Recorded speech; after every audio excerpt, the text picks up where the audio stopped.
All right, welcome back to Morning Live. Now, the Kenya Revenue Authority is the tax collection agency of Kenya, actually, which performs on behalf of the government of Kenya. Kenya Revenue Authority in Kenya collects a number of taxes and duties, including income tax, value-added tax, and customs.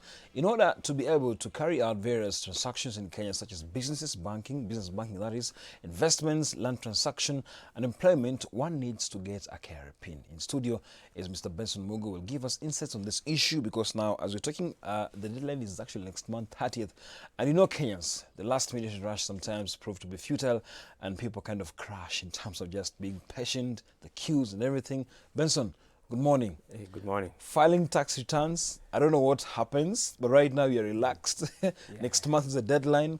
And I know at the 11th hour rush sometimes kind of takes a toll on so many Kenyans. Maybe what can you tell us about tax returns? You know, when you have a PIN, you have to even file that zero return. Maybe tell us about that. Why do we file these things? Thank you for having me in the studio Karibu and to demystify this taxation Yes, business. yes. You know, I think a number of people are just probably scared when they hear of KRA, but I think, come on, we are human beings, and it's operated by human beings anyway. But the issue of filing returns, you know, it's a statutory requirement. Okay. The moment you have a PIN, it shows that you are ready to transact business with government, particularly with Kenya Revenue Authority. Okay. And you know, it's a requirement. If you probably need to buy a car, need to buy land, all these transactions, they do require a PIN. Sure. So now, the moment you have a PIN, it's mandatory that you do file returns. If you are in employment, you'll file your employment income. If you're in business, you'll file for business income. And if you are a student, of course, we are creating modalities such that this student may not be required to file returns because you don't have an income. Sure. But if you have a PIN and probably you don't have an income, it's required that you do a nil return. Okay. A nil return. So that now you're able to tell the commissioner that indeed for this year, I did not have any business, I did not have an income. That's why I'm filing a nil return. Okay. Yes. Interesting. Now, some time back, years back, let's go back to early 90s, the 90s. No one used to actually file their returns. What happened? Maybe was there some growth in that sector? What do you think happened over there? I think it would be wrong to say no one was filing returns. Okay. Returns have been filed traditionally since time immemorial. By employers were not filing. Employees actually were not filing the tax returns. So that's the question, basically. No, they were filing. Actually, you know, the only thing that has happened is that now we've gone online. Now at least it's more pronounced. But initially there was a 91 return, which was being filled manually. But by the employers, not the employee. Is it? Because now, sometimes, years back, the employee wasn't filing returns. No, I think there's some disconnect here. Okay. It's mandatory for the employee to file their own returns. You know, the tax that is being deducted by the employer, the employer is only having this responsibility to deduct and remit to KRA. But this tax is being paid by the employee. And the employee is one who's supposed to account to the government that in this year of income, this is the much that I received as employment income, and this is the much I've paid as taxes. So the thing is, the modality is changed to online. That's why people maybe didn't know about this. Yeah, that's it. And you know, you could have an instance where this employee is having a side hustle, as we put it, this side business. So probably he sells, say, shirts in the office or whatever it is that he does. So this guy has employment income and business income. And you know, so traditionally the returns have been filed, though they are being filed manually. But there was this misconception that it's the employer who files for them. You know what used to happen? Some employers were good enough. They just collect. That is the point now. That is the point now. They would fill the forms for these employees. On behalf of the employees. And they just remit as a batch. Now, that's the thing now. Why did the employer now give the employees that responsibility? Because now, no one knew about it. Like now, as you said, the employer had this kind of a good heart to do it on your behalf. Now look, this thing has trickled down to our personal responsibility. it has always been a personal responsibility. Now employer doing it for the employee. It's only the employers who are just good enough. I think they're just being kind to file for their employees. But now that it has gone online, now you know, and so it's so personalized such that in fact your employer cannot even manage to do it for you. Okay, interesting. Now let's talk about fines. The fear is always when you don't file your tax returns, you'll be fined.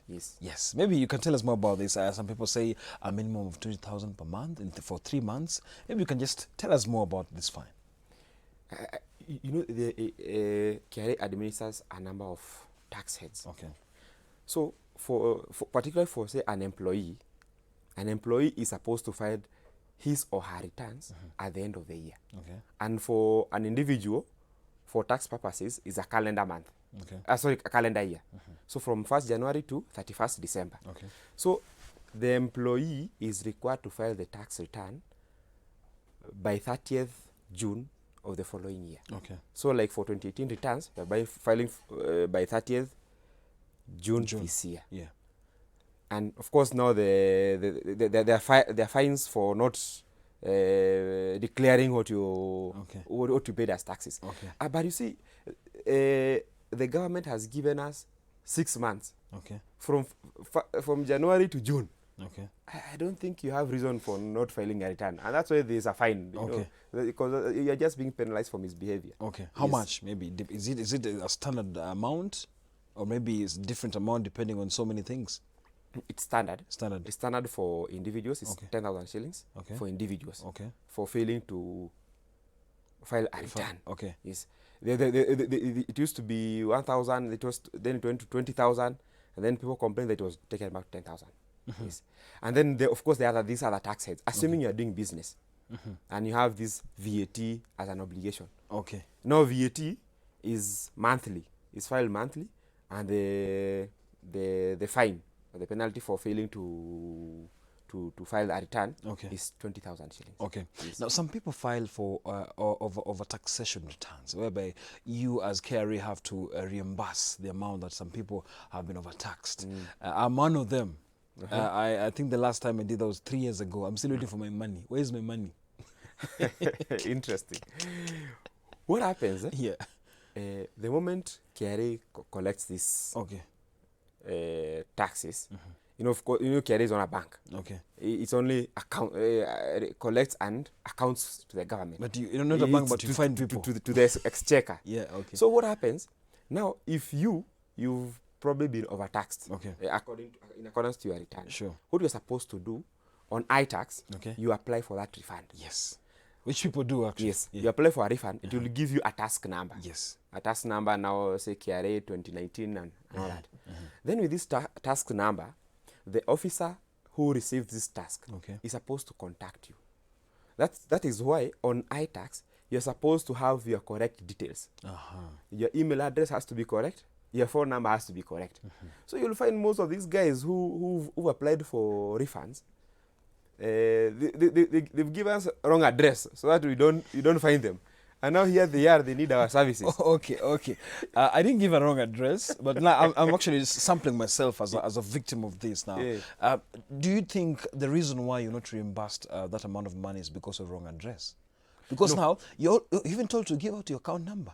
Yes. You know, that's just one of the reasons. I was just trying to one of the advice, reasons. so that people give correct contact details.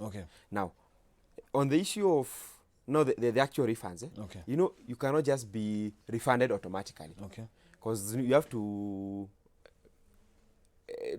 do a thorough check to indeed ascertain that if you deserve this 20,000 shillings. Of course, KRA is charged with the collection, not refunding.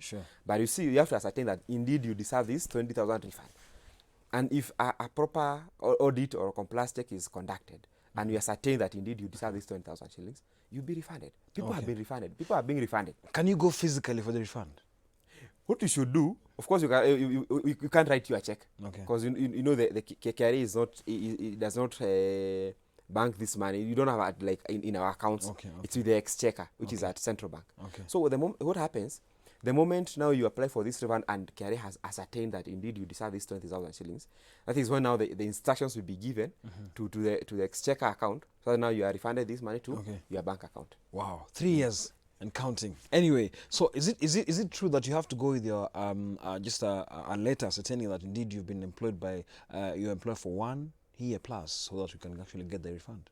No, what you should do, the moment you do that application with that task number, if probably you've not been contacted for whatever reason, I would advise people to know their tax stations, or although you have so many tax stations nowadays, visit the nearest tax station, so that you're even able to be given progress of this task, how it has progressed and where it is, and how long it will take to be refunded your money. And I think if much as we've gone online, if you go there physically, you can even identify the officer who's been allocated this task. You can even forward the supporting documents. Like you can even get which letter of employment.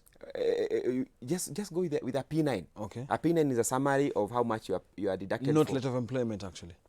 The P9, you need a summary, and it just show the details of the employer, and the details of the employee, and how much you are paid, and how much taxes were deducted. Okay. And with that, you are good to go. Interesting. Yes. Brenda, of course, one of our studio technical operators in the studio, is a victim. You know, I'm also a victim. And the question simply comes in, will we be refunded? Yes, you will. When? 3 years down the line. Like, okay, the relationship between now IMF, Treasury, and all those hula-baloos of just taking Kenyans for a ride of some sort, what's the relation? Because now, at the end of the day, you as KRA, you don't have the money. Goes to the exchequer, who will now kind of will see how this money will get to you. But look at the funding also in relation to IMF, the Treasury. I think there's something probably people don't understand about how money is collected and how it is expensed in government. I think there's something that you know governments are going concern. Okay. So if you say your taxes have been remitted today, and if tomorrow doctors needs to be paid, they'll be paid immediately. You get? So this money comes in as it is. So they're still paying people. Dispensed. So what happens? So what happens? So we have to do an allocation. Okay. So that now when this money is now collected, it won't be dispensed. Okay. It is now in a holding account. So that now you can be refunded. Okay. Yes. So for 3 years now, they're still paying people. Looking at, for example, now Nick and Brenda will be paid maybe in 2026. So you're still paying doctors, nurses. Yes, Is that what's happening? Not really, but you know, of course, it is this priority. You can imagine that maybe some almost 40 million Kenyans are demanding some payments, and billions are actually being lost. You know, when you talk about corruption in this country, it's the taxpayers' money. It's your money, it's my money. It's our money. VAT. Anyone is actually suffering. You won't be actually kind of it's just crazy because now billions, not even in millions. You know, early 2000 we used to hear 5 million. It's in billions, for God's sake. Now, taxpayers' money are being used badly. Reimbursement of, like, for example, 20,000 shillings you can't actually get, but someone somewhere has the power to actually squander billions from the public coffers. Goodness. So, as KRA, I understand you're not involved in this. You've given a responsibility to the central bank, with the exchequer and everything like that. But look at this, the taxpayers' money. When you talk about taxpayers' money, it hurts. People are suffering. Trust me, payee, we're the highest taxed country among the highest taxed countries in the world. So maybe do you think also, as filing tax returns, actually, of course, the deadline nears, Kenyans are facing kind of a difficult time? What do you think about the whole situation? It's a sad situation. Of course, when you pay taxes, and then someone you're overtaxed, else, you're overtaxed. Okay, I don't think you're overtaxed. Kenya, Kenya is actually number 3 in the world. No. I think you should get your facts right. For real, I can confirm. Anyway, so the thing is, of course, you know the responsibility to ensure that our taxes are accounted for. You know, it's vested in the Kenyans themselves. And you know, even in our constitution, you know, a normal Kenyan citizen is given a lot of power to ensure that taxes are properly accounted for. Okay. And in this case, no, the power rests with us. We have this mandate of electing these leaders. Okay. Because these guys in parliament, those are the guys who account for our taxes. Okay. So if you with your vote, you just go and don't vote properly, and then you just put some guy there who's least concerned with your business, then what do you expect? Interesting. Now, Kenya is the second most taxed country in Africa, and in the world, we're actually at number 3. Interesting. Yes. This is interesting. In the world, number 3. The whole world, Kenyans, we're overtaxed actually. Now, this is a report from the Kenyan Wall Street, of course, written by Angeline Mbogo. It says, according to the report by the Organization for Economic Cooperation and Development, titled The Secretary General Reports of Ministers 2018, that was last year, Kenya ranked 2nd after South Africa in Africa. Wow. Of course, 3rd in the world. Yes. Do you think, even as KRA, you know, your mandate is to get these funds and, of course, just remit them. Do you think maybe there's a soon or later there'll be a sigh of relief for Kenyans? Because, goodness, as much as you're overtaxed, bills are also getting lost. I understand, as far as KRA is concerned, you're not mandated to take responsibility of any type of sort. But still, look at the common man on the ground. But I think before you even get there, if you realize, Kenya as an economy is one of the largest in Africa, which is non-mineral based. Okay. It's non-mineral. We don't depend on anything. There are no natural resources. Yeah. And you can imagine it's a big economy. And I think the issue of taxation may not even arise if this proper service delivery. So I think what we actually ask Kenyans should demand is proper service delivery. Okay.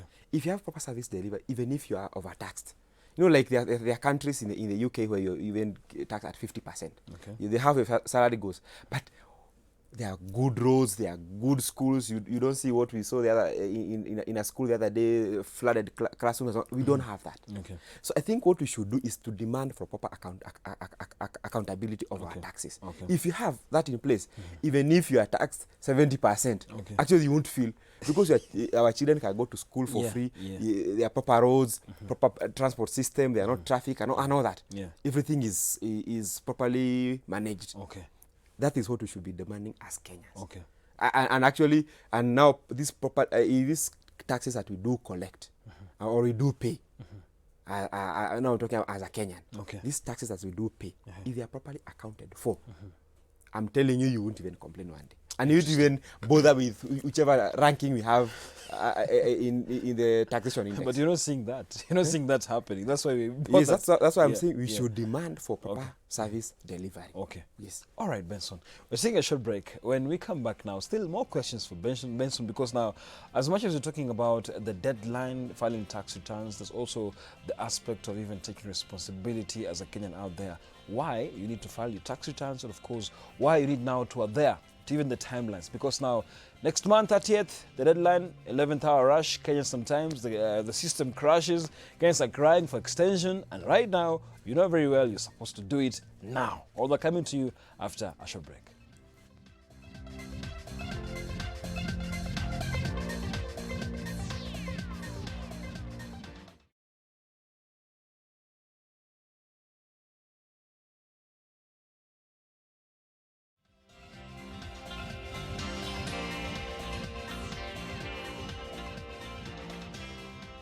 Welcome back to Morning Live. Now we want to dwell on the user-friendly of the site, because some people, of course, try to kind of access the site and it's difficult. Some people, once accessed, that is, wow, interesting. You will actually find a very difficult time just to know where you have to now put the right details. Some people have to go to cyber cafes. Some people have to be helped. So you don't understand, why is it not user-friendly now? Benson, maybe you can tell us about this. A young man who files, of course, zero return and has, or a young lady has this PIN, will be told to maybe declare the land he or she has, because he's a young person just starting life. So you have to declare, maybe, for example, your wife, or your wives, your husband, your husbands. It's crazy, because now, once you are subjected to all these things, it's kind of now, why should I now declare all these things? You just need my P9 form. Do you think it's just a high time we need to attach these things and we move on with our lives? The user-friendliness of this site. Okay. You're subjecting us to so much. Yeah. I find that very interesting. Yeah.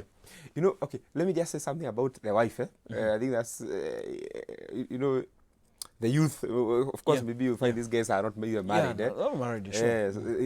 A guy even doesn't have a girlfriend to start with. So what happens, you know, traditionally... You're laughing at that aspect. Anyway, yeah, traditionally, under this income tax law, if a man is married, if a guy is married, he would declare even his wife's income. The wife was exempt from filing returns. Okay. That's how all this business of wife's income started. Yes. But now, things have since changed. You can just file your own return. You can choose to declare your wife's income, but you don't have to. You can file independently. So it's optional. No, it has always been. Okay. But it's only traditionally, guys. You could just file for your wife, and that's it. And it was being done manually. So now, coming here to how we've made things easier under iTax. One, I want to address the nil returns. They're not zero returns, they are nil returns. You know, nil, it means there's nothing. Because zero is under the integer. Zero is a number. Yeah. So this is nil, meaning there's nothing. You did nothing. You are like a student, or someone who's cleared school, is looking for employment, hasn't found one. These guys will do a nil return. Someone who's doing a nil return, is actually there's a mobile app. In this era of technology, you have a mobile app, and a Google Store, the iTax app. Okay. So if you download it, you can just file a nil return. Okay. Nil returns are allowed under. You can just do it on your phone, in a matatu or anywhere. So you can do a nil return. Okay. On iTax, if you log in, you can just go do directly a nil return. Okay. That's very simple. All right. That is one. Now we have these people who are employed. If the only source of income is employment income, you can just, when you log in under iTax, when you go to returns, under filing returns, there's an option for filing return for employment income. So when you just click on there, it populates your employer details and how much you are paid for that year. Okay.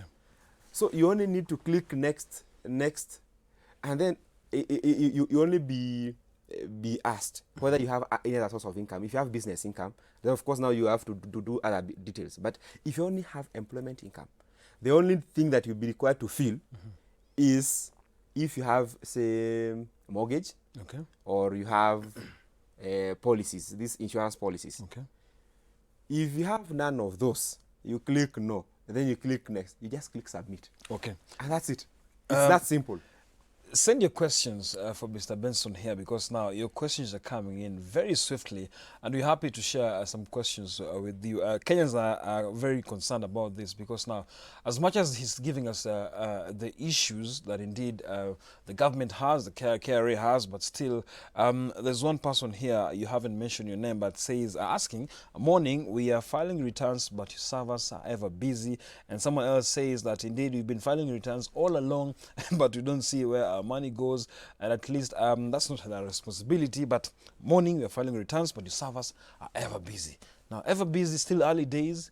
That's what I was saying. I was actually telling you about user friendliness and also easy access to the site, because sometimes it's really like extreme sports. Just trying to go to the first page, wow, you have struggled big time.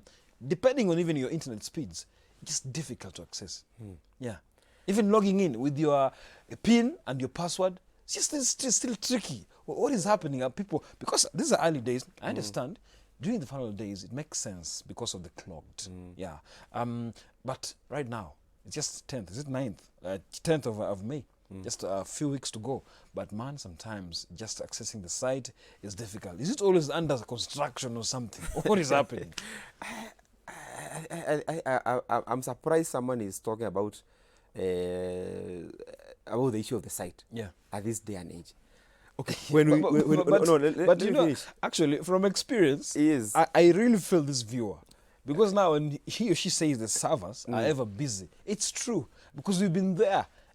Let me tell you, 90% of Kenyans, whatever your internet speed is, whichever bundle you have, you'll experience some issues with the site.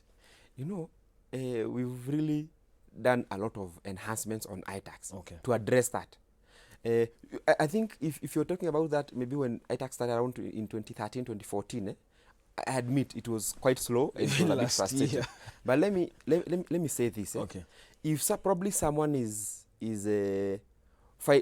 trying to file on these due dates, on the due dates. Now, let me cut you.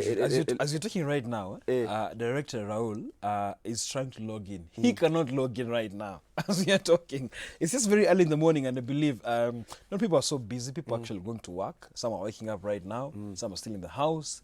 But Raul is trying to, the director right now, try to log in real time, but there's nothing. So I think how can you help him maybe? No, after this I'll go check on his machine. Credentials and everything. I'll even help him file. I'll help him file. I'm the same Asante Sana. He's waiting for you. Yes. Yes. Because we've really done a lot of enhancements to ensure that this issue of clogged system is addressed. And actually we've even expanded our servers to accommodate a lot of Kenyans. And I really don't think at this day and age that would be an issue. And there could be isolated cases where maybe someone has logged in and is not managed to go through. But this is a system that I interact with on a daily basis. And assuming that fails, you realize our services are all over. You can be assisted in a Huduma center, any Huduma center around. We've opened tax stations in every county. In some counties there are even 3 or 4 offices. And like in Nairobi we have more than 10 offices where you can even be given service. So and of course even you are even active on social media accounts. If assuming, and it's real time, if you're logging in and you have a problem, you just tweet to KRA Care. Someone is there to respond and to probably give you guidance on what is happening. And probably if you check your PIN, if it's probably updated, or there could be some issues that could even be guided. Yes. A direct text here, someone is asking, now you're talking about remittances, for example, someone who's overtaxed. Now, how can he follow up on this? Because now I think people are taking this seriously. So I think what I would advise them first, you know, if you print your PIN certificate, it will show somewhere it shows station. So for instance, it will show, say, south of Nairobi or west of Nairobi and maybe Kisumu, those kind of stations. If you read on your PIN certificate, if you see that station, the moment you apply for a refund, and if you experience some delays for whatever reason, run to that station. Don't just walk into any station. Because I think we address issues on a case-specific instances. Yes. So I would advise that person to go to that station that is on that PIN, and he'll be assisted. Yes. Now, when you talk about late filing fines, which of course worries so many people, what is the criteria of just as much as you kind of hand over to the exchequer, who is CBK, now you as KRA, do you carry this mandate of fining people, or is the Central Bank of Kenya now fining people? And in this situation, for example, you're not employed, you filed 0 returns, how will you be fined? You don't have anything. What we are doing, one, under KRA Act 469, it is mandated to collect and remit. So, and under Tax Procedures Act, a fine is a tax. If you failed to, say, file your returns in good time, or you failed to pay a certain tax, now when that falls due, now that fine is considered as tax. So it's the mandate of KRA to collect this this fine or penalty. Okay. So if someone is not having say any income, he's supposed to file an nil return. So suppose this person, for whatever reason, he did not file, and he can prove it beyond reasonable doubt that he did not have an income. Okay. So you can apply for waiver of penalties and interest. It's available on iTax. You can apply for that. And now, if say you are a student, and even you can even show evidence that indeed you have been a student for this long, you take it to a tax station where you applied for that waiver of penalties and interest. It will be considered. Okay. Yes. And those are small amounts that even KRA just waives. Okay. Yes. Okay. The one that, no, of course, there are other higher amounts that now will require higher approval from Treasury. But for these individual fines, these small fines, we will just comfortably take care of them. Okay. Finally, as we concluding this conversation, tax compliance, it's been a problem for some people who now are trying to really kind of play cat and mouse games with your body. And you guys have been trying your level best to make sure every Kenyan pay their taxes. How is the situation on the ground so far? Because now, as much as people are paying the taxes, from VAT, from, of course, payee, all those taxes actually Kenyans are imposed to, how is the situation as far as now trying to now push this agenda of making people to pay the taxes? Some are not paying. In fact, they say the rich are not paying taxes. I think some of these are misconstrued thoughts about these people who are not filing, or this rich person is not filing, or these guys, all those kind of things. Because what we are doing, we even have offices that even follow these high net worth individuals. We have offices to do that, and the compliance levels actually you wouldn't compare how we were maybe in 2016 and how we are doing today. Actually, Kenyans have really improved on payment of taxes. And actually, I think it's even stated way back. You remember this at some point before we started this maybe mega projects in the government. You remember this sometime that even Kibaki did not even, the former president, did not even take any loan. Because so from that point onwards, there has been a measure of tax reforms that which has been even brought in place, and Kenyans have really improved on payment of taxes. But of course, number one is like the pay as you earn, where you have no choice. It's just limited, and then you have like the value added tax. So we are slowly improving. Of course, we have these small traders who have to be chased around to pay their taxes. And probably it's not that they don't realize how important payment of taxes is to them. Interesting. Thank you so much, Benson, for coming to the studio. And I hope Kenyans won't rush this thing up. 11th hour rush sometimes is very unhealthy, but as it is, of course, Tracy Dorcas, our sign language interpreter, and I will hope very soon we're going to be compliant. But maybe just before I let you go, there's this misconception about just how someone can go there physically.